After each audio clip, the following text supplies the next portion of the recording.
Hello, good day mga beshi. So today, tuturuan ko kayo kung paano i-fill out yung e-travel form na isa sa mga requirements pagdadaan kayo sa immigration ng Pilipinas. So ang e-travel form ay pwede nyong ma-browse sa mga web browsers or sa app itself. Remember, this is free. So you just have to go to that website. Dapat may gov.ph sa dulo. Pag walang gov yan, hindi yan legit. And wala tong bayad. So it is free. So, enter nyo lang yung email address and password nyo dyan. Since naka-remember na yung sa akin dito, nag-register na ako before, i-click ko lang yung email and password ko. So, I tried my number. Apparently, hindi ko pa siya nare-register yung number ko. So, yun nga, ginamit ko yung email address ko. So, I just type it in and then click on login.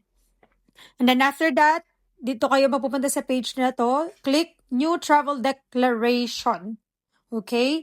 So, yan yung unang choice, yan yung pipiliin nyo. Especially kung via air naman kayo. So, now, meron ditong choices. For me, the current user, or for other family members. So, ang gagawin ko is for me, kasi para sa akin lang to. And then, click air. Kasi air ako, via airplane ako. And then, arrival, entering the Philippines. And kiklik nyo lang yung special flight, of course, syempre, kapag special flight yung sa inyo. So, after that, this next page, just fill out everything in here. So, travel details, Philippine arrival via air. So, dito, purpose of travel, OFW yung pinili ko kasi OFW ako. And then, just scroll down ko ano yung dapat para sa inyo. And then, yung next naman is yung traveler type. Of course, aircraft passenger tayo. Hindi naman tayo flight crew. So, aircraft passenger, yung pipiliin natin dyan. And then, the flight information. So, pipiliin ko si Singapore Airlines kasi yun yung flight ko. And then, just check out yung inyong flight information dito. Yung name ng airlines ninyo. So, sa akin, medyo ang tagal ko na-scroll kasi Singapore Airlines nga. So, I pick Singapore Airlines. This is very important. Dito sa choices na to, yung mga flights within the next 6 days, if I'm not mistaken. So, pag wala dyan yung flight number nyo, ibig sabihin, incorrect yung flight na tinitingnan nyo. And then, next naman is yung next page. So, check nyo lang yan, yung page na yan. Or scroll down kayo. Meron pa dito origin. Country of origin. So, ang pipiliin nyo dito kung saan kayo galing na bansa. So, I'll pick Maldives kasi galing ako sa Maldives.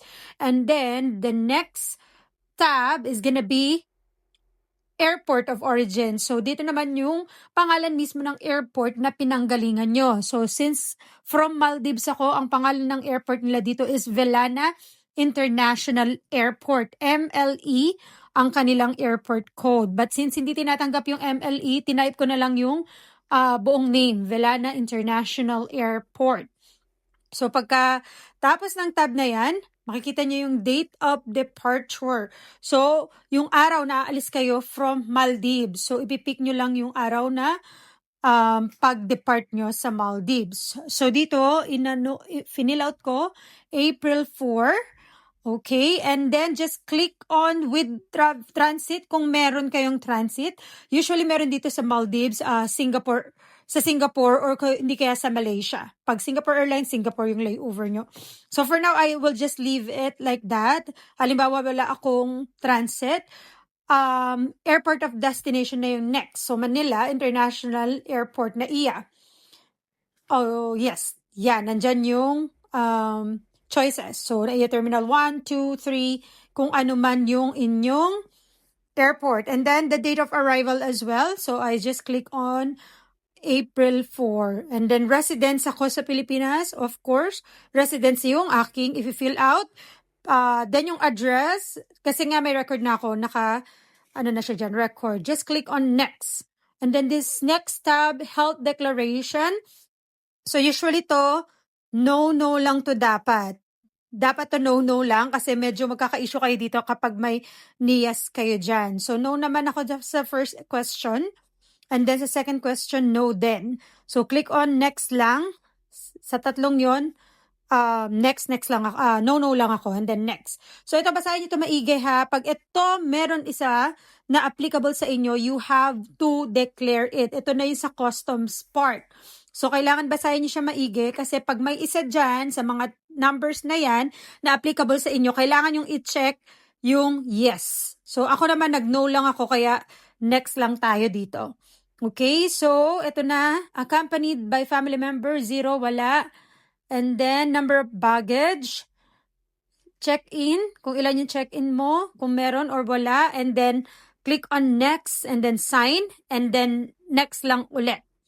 Okay? So, travel declaration will also be generated for the selected family member. So, wala naman, next lang tayo. Tapos, tatanungin ko ulit, sigurado ka ba na wala kang kasama? So, yes lang tayo dyan. So, wala akong kasama dito, mag-isa lang ako. Click on yes.